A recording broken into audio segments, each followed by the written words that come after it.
आज आपण आलो आहोत सावित्रीबाई ज्योतिराव फुले या मालिकेच्या सेटवर. या मालिकेसाठी मी ऑडिशन पाठवली होती आणि सिलेक्शन झाल्यावर मला शूटिंगसाठी कॉल आला. फिल्म सिटीकडे जाताना इथे नेहमीप्रमाणे सिक्युरिटी चेकिंग होते. वाटेत मला मराठी बिग बॉसचा सेटही दिसला. त्यानंतर मी पोहोचले सावित्रीबाई ज्योतिराव फुले या मालिकेच्या सेटवर. सेटवर पोहोचताच सगळ्यात आधी जगदंबेच्या मूर्तीचं दर्शन होतं. तुम्ही इथे माझ्या मागे बघता आहात संपूर्ण मालिकेचा सेट. सेटचा पूर्ण टूर मी पुढच्या व्लॉगमध्ये दाखवणार आहे, त्यामुळे नक्की बघा. यानंतर मला माझी मेकअप रूम मिळाली. माझे हेअर आणि मेकअप झाला. त्यानंतर मला सुंदर पारंपरिक दागिने घालायला दिले. त्यानंतर सगळ्या कलाकारांचं मिळून सीनचं वाचन झालं. तेवढ्यात जोरदार पाऊस सुरू झाला. पावसाळा असल्यामुळे मध्येच शूटिंग थोडा वेळ थांबवावं लागतं.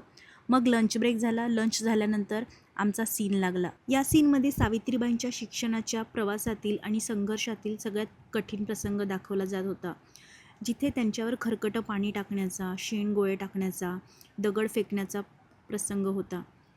या सीनमध्ये माझा रोल असा होता की मला सावित्रीबाईंच्या अंगावर ते खरकटं पाणी टाकायचं होतं आणि त्यांना विरोध करायचा होता. तसे डायलॉगही मला होते.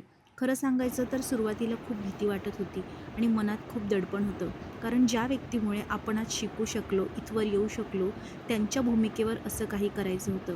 पण कलाकाराला प्रत्येक भूमिका प्रामाणिकपणे करावी लागते, म्हणून मी तो सीन केला आणि शूटिंग दरम्यान त्यांचा त्या काळातील संघर्ष आठवून अंगावर काटा येत होता.